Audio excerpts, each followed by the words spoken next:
Hey guys, कैसे हैं आप लोग। स्वागत है आपका इस YouTube channel be with Krishna में। दोस्तों, आज के इस वीडियो में मैं आपको बताने वाला हूं कि लोग जब अपनी फ़्लाइट की टिकट्स बुक करते हैं तो अक्सर कौन सी ऐसी मिस्टेक कर देते हैं जिसकी वजह से कई बार उनको काफ़ी नुकसान झेलना पड़ता है।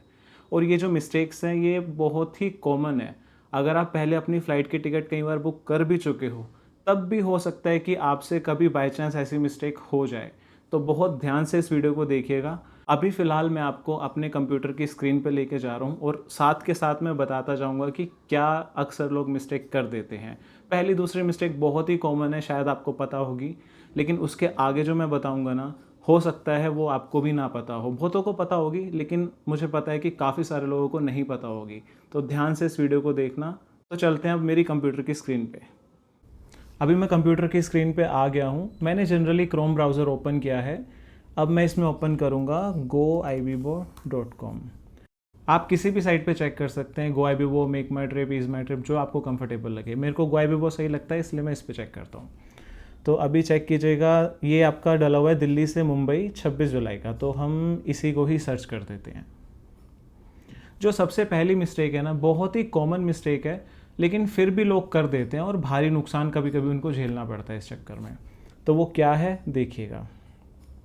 मैं यहाँ पे डायरेक्ट फ़्लाइट कर देता हूँ और बिफोर 6। देखो, अभी इसके अंदर हमारे पास कई फ़्लाइटें खुल के आई हैं। मैंने बिफोर 6 करा है, इसलिए ये सिर्फ अभी 3 ही फ़्लाइट शो कर रहा है। तो अभी ध्यान से देखना, बहुत से लोग क्या करते हैं। अब जैसे ये 26 जुलाई की फ़्लाइट है दिल्ली से मुंबई की और 1 बजे की फ़्लाइट है। सबसे पहली चीज़ लोग समझ लेते हैं, जो 1 बजे लिखा है वो कभी कभी उसको दोपहर का 1 बजे समझ लेते हैं। ठीक है, तो एक चीज़ का ध्यान देना, ज़्यादातर जो साइट्स हैं ना, जैसे आप किसी भी बड़ी साइट पे आप चेक करते हो, मोस्टली उसके अंदर जो टाइमिंग दिया होता है वो 24 आवर्स के हिसाब से दिया होता है। यानी अगर इसमें 1 बजे लिखा हुआ है तो इसका मतलब ये दोपहर का 1 बजे नहीं है, अर्ली मॉर्निंग या फिर आधी रात का 1 बजे का टाइम है। जैसे कि अब ये दिल्ली से बॉम्बे की 26 जुलाई की है, तो ये वाली जो फ़्लाइट है ना 1 बजे की, ये 26 जुलाई की नहीं, एक तरह से 25 जुलाई की रात की फ़्लाइट है। कभी कभी लोग इसमें भी कंफ्यूज होते हैं कि 26 की रात को जाना है या 26 की दोपहर को जाना है। नहीं, ये 25 की रात कहलाएगी। ठीक है, बड़ी कॉमन सी चीज़ है, इस चीज़ का ध्यान देना। इसमें 24 आवर का ही हिसाब चलता है। तो ऐसे ही अब जैसे और फ्लाइटें आप देखते हो, अब जैसे यहाँ देखो 12:10 देख रहे हो आप, ये 12:10 जो है ये दोपहर की फ़्लाइट है। अगर ये रात की फ़्लाइट होती आधी रात वाली तो ये 0010 ऐसे होता, 00.10 इस तरीके से होता, यानी वो 25 की रात को 12 बजे की फ़्लाइट कहलाती। अब आते हैं दूसरे पॉइंट की तरफ। अब मैं इसको पॉइंट्स में काउंट नहीं करूँगा, मैं आपको जनरली बताऊँगा कि कुछ ऐसी ज़रूरी चीज़ें होती हैं कि आपको समझना चाहिए। मतलब अगर कभी आपको फ़्लाइट की टिकट बुक करनी है, कई बार ऐसी जगहें होती है जहाँ पे डायरेक्ट फ़्लाइट नहीं जाती, वाया फ़्लाइट जाती है ना, मतलब कहीं हो के जाती है फ़्लाइट। जैसे मान लो आपको दिल्ली से इम्फाल जाना है, ठीक है, तो वो पहले फ़्लाइट गुवाहाटी जा रही है, फिर गुवाहाटी से इम्फाल जा रही है, या फिर कोलकाता जा रही है, फिर कोलकाता से इम्फाल जा रही है। तो उसके अंदर क्या क्या चीज़ें हो सकती हैं और क्या क्या चीज़ें एक्चुअल में होती हैं, वो सारी मैं आपको बताता हूँ। तो ध्यान से देखिएगा इसको भी, ये बहुत इंपॉर्टेंट पॉइंट है। इसी के अंदर मैं सारा पॉइंट कवर कर दूंगा, इसी में ही सब कुछ बता दूंगा, तो ध्यान से समझना। अब मैंने यहाँ पे एक फ़्लाइट पहले से सर्च करी हुई है जो कि है दिल्ली से इम्फाल के लिए। ठीक है, दिल्ली से इम्फाल 26 जुलाई की डायरेक्ट फ़्लाइट, तो डायरेक्ट है, उसका तो कोई इशू नहीं है, वो तो आप समझ लेंगे। अब देखना यहाँ पे, देखो जैसे ये वाली फ़्लाइट है सुबह 5:45 पे चलेगी, एयर एशिया की फ़्लाइट है, और 10:55 पे उतार देगी। ठीक है, अब इसमें ध्यान से देखना, हमने यहाँ फ़्लाइट डिटेल पे क्लिक किया तो ये फ़्लाइट पहले दिल्ली से 5:45 पे चल रही है, पहले गुवाहाटी जा रही है 8:15 पे। ठीक है, उसके बाद 2 घंटे का लेओवर गुवाहाटी में है, उसके बाद गुवाहाटी से 10:15 बजे चल के 10:55 पे उतारेगी। अब इसमें आपको ये देखना है कि ये फ़्लाइट जो है चेंज हो रही है या वही फ़्लाइट जा रही है। ठीक है, नॉर्मली जब लेओवर थोड़ा सा ज़्यादा होता है तो फ़्लाइट चेंज होती है ज़्यादातर। तो इस केस में आप इस चीज़ को कैसे पता लगाएंगे, अभी आप यहाँ पे देखना, एयर एशिया के जो फ़्लाइट नंबर है I5787, ठीक है, दिल्ली से गुवाहाटी के लिए। उसके बाद रुकने के बाद आगे जिसका फ़्लाइट का जो नंबर है I5783, फ़्लाइट नंबर चेंज हो रहा है, तो इसका मतलब ये फ़्लाइट जो है आगे बदल के जाएगी। आपको जब गुवाहाटी जाओगे तो वहाँ पे फ़्लाइट चेंज करनी पड़ेगी, उतरना पड़ेगा, उतर के दूसरी फ़्लाइट में चढ़ना होगा, ठीक है। अब कुछ केस ऐसे भी होते हैं जिसके अंदर उतरना नहीं होता, तो उसके बारे में आपको कैसे पता लगाना है वो मैं आपको बताता हूँ।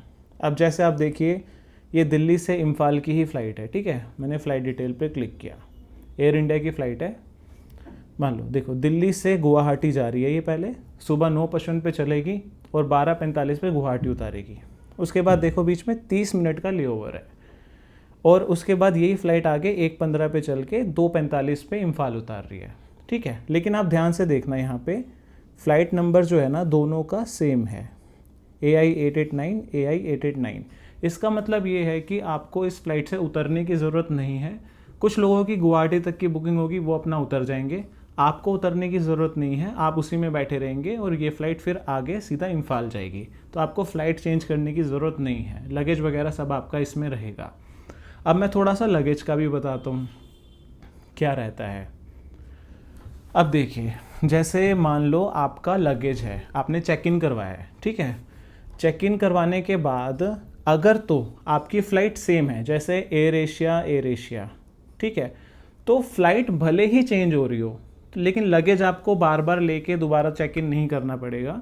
वो वाला जो लगेज है वो ऑटोमेटिक ट्रांसफ़र करके आपके पास सीधा इम्फाल में मिल जाएगा, तो आपको बार बार लगेज चेंज करने की ज़रूरत नहीं है। लगेज कब चेंज करना होता है, लगेज कब लेके फिर दोबारा चेक इन करना होता है, वो भी एक केस होता है, उसके बारे में भी मैं अभी आपको बताता हूँ, उस पर भी आता हूँ, ठीक है। देखो, इसमें लगेज चेंज करने की ज़रूरत नहीं है अगर सेम फ़्लाइट है तो, अगर बैगेज बार बार निकाल के दोबारा चेक इन करने की ज़रूरत नहीं है, ठीक है। इसमें तो है ही नहीं, क्योंकि ये तो फ़्लाइट ही चेंज नहीं हो रही। अब लगेज जो है हमें उतार के फिर दोबारा चेक इन करने के लिए किस में ज़रूरत होगी वो मैं आपको बताता हूँ। देखो, ये भी मैंने ओपन करा हुआ है। अब जैसे ध्यान से देखना, ये मल्टी एयरलाइन है, ठीक है। इसका मतलब है जैसे यहाँ से आप गए दिल्ली से गुवाहाटी, वो थी आपकी एयर एशिया, ठीक है। फ़्लाइट की टाइमिंग है सुबह 7:20 पे चल के 9:45 पे गुवाहाटी उतारेगी। उसके बाद वहाँ पे 2 घंटा 50 मिनट का लेओवर है, मतलब हॉल्ट है। उसके बाद दूसरी फ़्लाइट, इंडिगो की फ़्लाइट जो है गुवाहाटी से इम्फाल जाएगी। तो अगर आप इस तरीके की फ़्लाइट बुक करते हो तो इसमें आपको लगेज उतार के दोबारा से चेक इन करना होगा। कहीं ऐसा ना हो कि आप लगेज छोड़ के आप सीधा इम्फाल चले जाओ और वो आपका लगेज जो है गुवाहाटी में ही रह जाएगा। तो इस चीज़ का बहुत ध्यान रखना है, लगेज आपको कलेक्ट करके फिर दोबारा से चेक इन करवाना है जब आपकी मल्टीपल एयरलाइन हो, मतलब आगे दूसरी एयरलाइन हो। अब मैं आपको एक चीज़ और बताता हूँ, बहुत इंपॉर्टेंट चीज़ है, बहुत ध्यान से समझना। कभी कभी जब हम मल्टी एयरलाइन बुक करते हैं, बहुत सारी साइट से ऑप्शन देती हैं, जैसे आप आईबीबो पे भी बुक कर रहे हो, मेक माई ट्रिप पे भी कर रहे हो, तो वो मल्टीपल एयरलाइंस का ऑप्शन देती हैं। उस पॉइंट पे, उस समय पे आप ये चीज़ ज़रूर देख लेना कि जो पहले वाली फ़्लाइट है वो किस टर्मिनल पे पहुंच रही है और जो उसके आगे वाली फ़्लाइट है वो किस टर्मिनल से जा रही है। कभी कभी क्या होता है कि पहली वाली फ़्लाइट किसी और टर्मिनल पे पहुंचते है, जैसे एग्जांपल के लिए मैं बताता हूँ, दिल्ली के अंदर ऑलमोस्ट 3 टर्मिनल है आई थिंक, ठीक है। तो उसमें आप एग्जांपल ले लो कि विस्तारा है, ठीक है, आप कहीं से आ रहे हो, विस्तारा से आ रहे हो, ठीक है। तो वो उस फ्लाइट ने आपको टर्मिनल 3 पे उतारा, ठीक है। उसके बाद आप कहीं जा रहे हो, दिल्ली से चंडीगढ़ या कहीं पे भी जा रहे हो, तो वो वाली जो फ्लाइट है वो टर्मिनल 2 से जा रही है या टर्मिनल 1 से जा रही है। तो ऐसे पॉइंट पे ना आपको ये चीज़ पहले ही देख लेनी चाहिए, ताकि कहीं ऐसा ना हो कि आप एयरपोर्ट पे घूमते रह जाओ और आपकी फ़्लाइट मिस हो जाए। तो ये भी बहुत सारे केसेस में हो जाता है। इस चीज़ का भी आपको बहुत ध्यान रखना चाहिए कि जब आप मल्टीपल एयरलाइन बुक कर रहे हो तो उसके अंदर टर्मिनल का ध्यान ज़रूर रखें। और इंटरनेशनल में तो ट्रांजिट का भी चक्कर होता है। अगर आप कहेंगे तो मैं इंटरनेशनल का एक अलग से वीडियो बना दूंगा जिसके अंदर उसकी जानकारी अच्छे से दे दूंगा। अभी के लिए फ़िलहाल इतना ही। अगर आपको ये वीडियो अच्छा लगा हो तो इस वीडियो को लाइक करना, इस चैनल को सब्सक्राइब कर देना, कमेंट करके बताना कि आपको ये वीडियो कैसा लगा। Thank you.